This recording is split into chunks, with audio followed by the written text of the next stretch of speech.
ఈరోజు రాజకీయాలలో ఒక్కసారి కార్పొరేటరు కౌన్సిలర్ అయితేనే వాళ్ళ జీవన శైలి విధానంలో చాలా మార్పు, ప్రజల సంబంధాలలో ఒక భిన్నత్వాన్ని ప్రదర్శించే పరిస్థితులు ఉన్నాయి.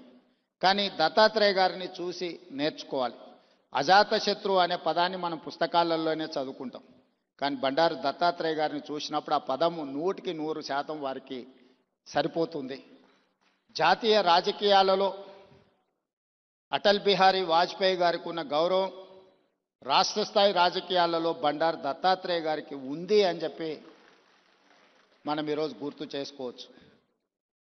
అటల్ బిహారీ వాజ్పేయి గారు ప్రతిపక్షంలో ఉన్నా, ప్రధానమంత్రిగా ఉన్నా, పార్లమెంట్ సభ్యుడిగా ఉన్నా పదవులతో వారి గౌరవం పెరగడం, పదవి లేకపోతే వారి గౌరవం తగ్గడం ఏమాత్రం లేదు అని అటల్ బిహారీ వాజ్పేయి గారిని మనం ఏ విధంగా అయితే అనుకుంటామో అదే విధమైన పోలిక పెద్దలు బండారు దత్తాత్రేయ గారికి ఉన్నది. వారు పార్లమెంట్ సభ్యుడిగా ఉన్నా లేకపోయినా, కేంద్ర మంత్రిగా ఉన్నా లేకపోయినా, గవర్నర్గా ఉన్నా లేకపోయినా ఈ తెలంగాణ రాష్ట్రంలో ముఖ్యంగా ఈ జంట నగరాలలో బండారు దత్తాత్రేయ గారిని గౌరవించని రాజకీయ నాయకుడే లేడు. ఏ పార్టీ అయినా అయి ఉండొచ్చు. అదేవిధంగా అలాయ్ బలాయ్ కార్యక్రమం తెలంగాణ రాష్ట్ర సాధనలో కీలక పాత్ర పోషించింది.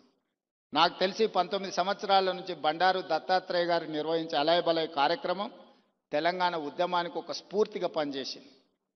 రాజకీయాలలో ఇతర అంశాలలో భిన్నాభిప్రాయాలు ఉండేవాళ్ళు ఒక వేదిక మీదకి ఎప్పుడైనా అరుదుగా కనిపిస్తారంటే అది దత్తాత్రేయ గారు నిర్వహించే అలాయ్ బలాయ్ కార్యక్రమంలో కనిపించేది. ఈరోజు వారి పుస్తకావిష్కరణలో ఈరోజు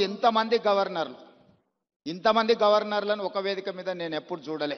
ఈరోజు గవర్నర్స్ పరేడ్ లాగా ఉన్నది ఈ వేదిక. అంటే వ్యక్తిగతంగా వారితోనున్న అనుబంధంతోనే వీళ్ళందరూ ఇక్కడికి రావడం జరిగింది. తెలంగాణ రాష్ట్ర ప్రభుత్వంలో కాంగ్రెస్లో ఉన్న మంత్రివర్గం మొత్తం ఇక్కడనే ఉంది. మంత్రివర్గ సమావేశం నేను ఇక్కడనే పెట్టుకోవచ్చు అన్నట్టుగా ఉంది. ఎందుకంటే ఎవరు కూడా దత్తాత్రేయ గారిని భారతీయ జనతా పార్టీ నాయకుడనో లేకపోతే భారతీయ జనతా పార్టీ కార్యక్రమానికి పోతున్న భావన లేదు. ఒక మర్యాద కలిగిన రాజకీయ నాయకుడి కార్యక్రమానికి వెళ్తున్నామని చెప్పి ఈరోజు అందరి వేదిక మీద కనిపించారు.